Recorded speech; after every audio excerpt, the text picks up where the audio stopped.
So what happens when a company that's been, a rock-solid, top-performing star in its field suddenly just hits a wall? For years, Blue Owl Capital Corp, or OBDC as we'll call it, has been an absolute darling in the income investing world. As a business development company, its whole job is to lend money to medium-sized companies, and man, it has been incredibly successful at it, just blowing past its peers. But then, one bad earnings report changed everything, and that created a crisis. And maybe, just maybe, a once-in-a-lifetime opportunity.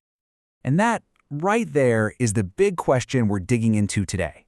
The market's reaction to Blue Owl's stumble, it was swift, and it was brutal. It wiped out a huge chunk of the company's value in a single day. The panic was very real. But you have to ask, was it justified, or did it create the kind of deep value opportunity that savvy investors dream about finding? That panic had a very real, very specific number attached to it. After all that bad news broke, Blue Owl stock just plummeted, landing at a massive 19% discount to its real value, its net asset value. Now, that's just the underlying nuts and bolts worth of all its investments.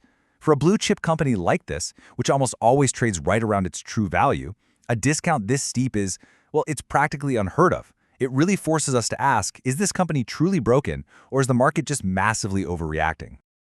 All right. So let's dive into the scary stuff first, the bear case. This is all about the alarming data that had investors sprinting for the exits. The numbers here are real, they're immediate, and they paint this picture of a company suddenly facing a serious crisis of confidence. Okay, so the big, flashing red light from their latest report, the smoking gun, if you will, was this absolute explosion in non-performing loans. We're talking about loans where the borrower has just stopped paying their interest, and they almost doubled. Not over a year, but in a single 90-day quarter. I mean, that is a huge red flag. I mean, you can see the jump right here. It went from 0.7% of their entire portfolio all the way up to 1.3%. That's an 86% increase in just 3 months. See, when a loan goes non-accrual, it means the company has to stop recognizing any more interest income from it. Poof, gone. And that directly smacks their earnings, which, you guessed it, leads us to the next big problem. Because of all those bad loans, Blue Owl's core earnings dropped to just 36 cents a share. The problem? They're on the hook to pay out a 37-cent dividend. For the very first time, their dividend is uncovered. It's kind of like paying your mortgage out of your savings account because your paycheck shrank. You can do that for a month or two, right? But it's not a long-term plan. It's just not sustainable. Now, here's a really critical point. You might be thinking, well, maybe the whole industry is struggling, but that's not what's happening. If you compare them to their biggest rival, Eris Capital, you see a completely different story. In the exact same economic environment, Eris actually saw its bad loans get better, and its earnings easily covered its dividend.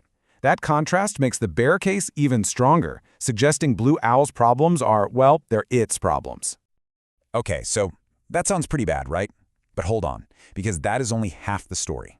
At the exact same moment they were announcing all this terrible news, management pulled back the curtain on a really bold plan to fix it. This isn't the story of a company running scared. It's the story of a company making a massive strategic pivot. So, what's management's grand plan to fix all this? Well, it's surprisingly simple and kind of brilliant. Get bigger. The whole plan is to merge with its sister company, OBDC2. They believe that by dramatically cranking up their scale, they can solve the very issues that got them into this mess in the first place. So, step 1. This merger creates an absolute monster of a company. We're talking a nearly $19 billion behemoth, making it the second largest public BDC out there. Now, that bigger size lets them slash duplicate costs, which is great. But the real prize is step 3, getting lower borrowing costs. Bigger, safer companies just get better rates from lenders. A lower cost of capital automatically boosts their profit margins, which, over time, boosts their earnings per share. This is the fix designed specifically for that dividend problem we just talked about. And as if to say we're dead serious about this, the board also dropped this little bombshell, a brand new $200 million share buyback program.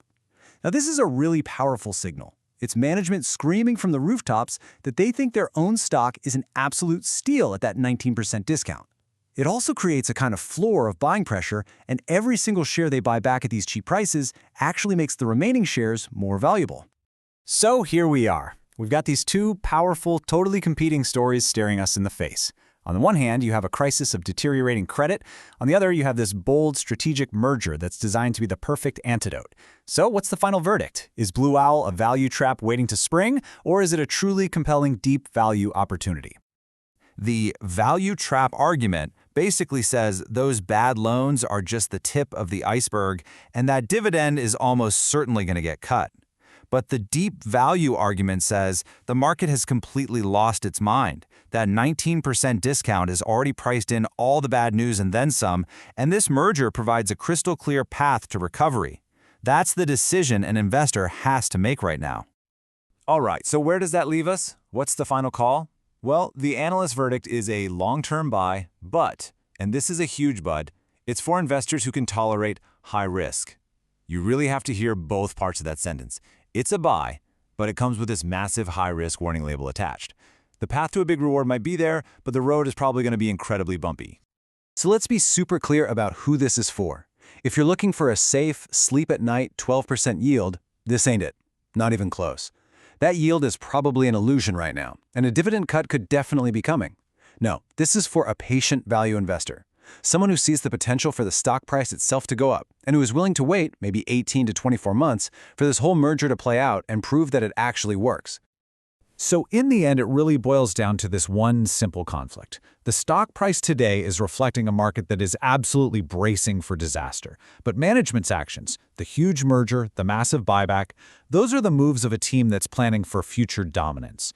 Now, those two futures can't exist at the same time forever. So the question for any investor is, which one do you believe is more likely to come true?